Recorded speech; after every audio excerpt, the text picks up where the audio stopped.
At the height of immigration in the United States, the 1924 Immigration Act was passed. This act was created to meet the demands of the completing nativists in the United States. The act only allowed a certain number of immigrants into America from each selected nation. The consequences of the debated act were the results of fewer people entering the country, more illegal immigration in the years that followed, the closing of Ellis Island, and a harder life for those who are unable to come to America in search of opportunity and freedom. In the late 1800s and early 1900s, immigration in America was at one of its highest points. People from all over the world were immigrating to America. Most Americans received their arrivals with open arms. Soon, many of them had jobs. And while they were still living in poor conditions and receiving poor pay, they were still happy. Most still looked at America as a paradise on earth.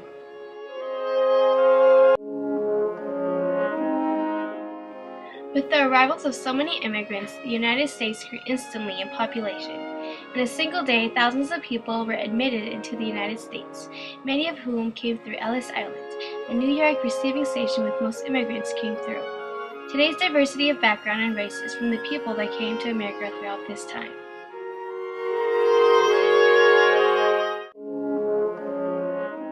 The main nationalities that came were people from Germany, Italy, Poland, Sweden, Austria, Hungary, Turkey, Armenia, Romania, Russia, Greece, the Caribbean, and many more. Today, 40% or more Americans can trace their ancestors to Ellis Island immigrants. People came with hopes for a better living, more money, a safer world, and a life of forever happiness. But for this, there was a price. People would sometimes sell all they had just to get enough money for a passage to America in steerage class, the cramped lower quarter below the deck. But this seemed like a small price for paradise.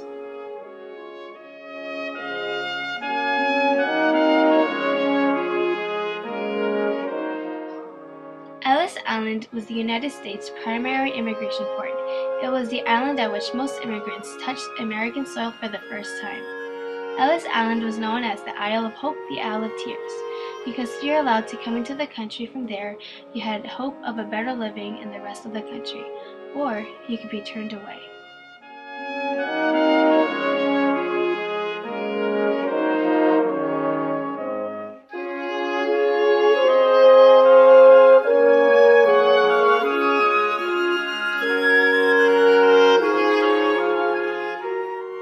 All immigrants knew about Ellis Island, and they feared it because they didn't want it to be an Isle of Tears for them.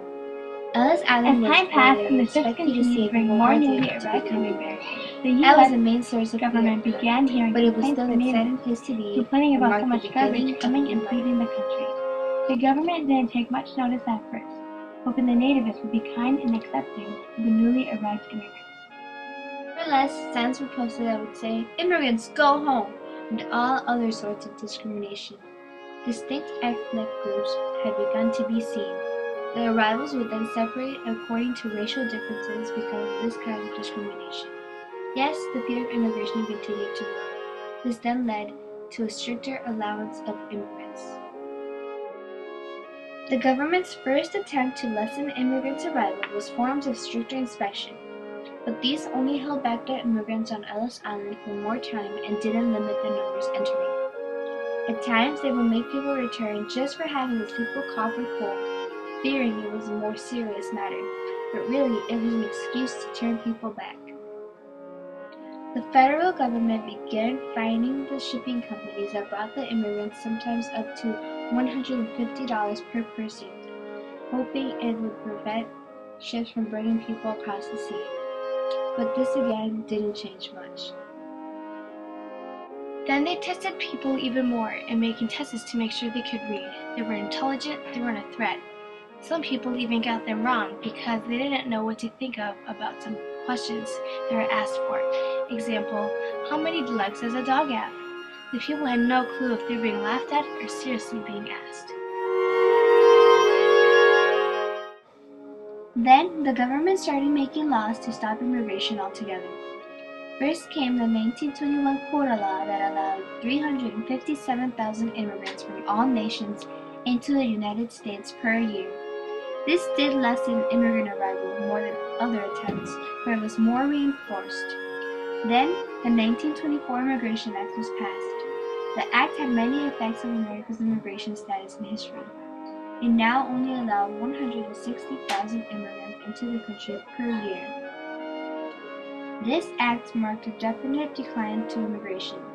It was based on the quotas from 1890 and 1920 census. It was now calculated how many people from where were allowed to enter the country per year with this act. The law ended the hopes of immigrants who returned back. It ended the days of Ellis Island and its main purpose for legalizing immigrants.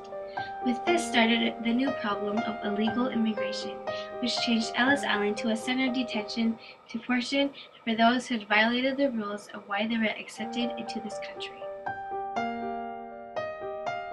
One of the new consequences of this act is the SB 1070 law, which I am sure many more will follow.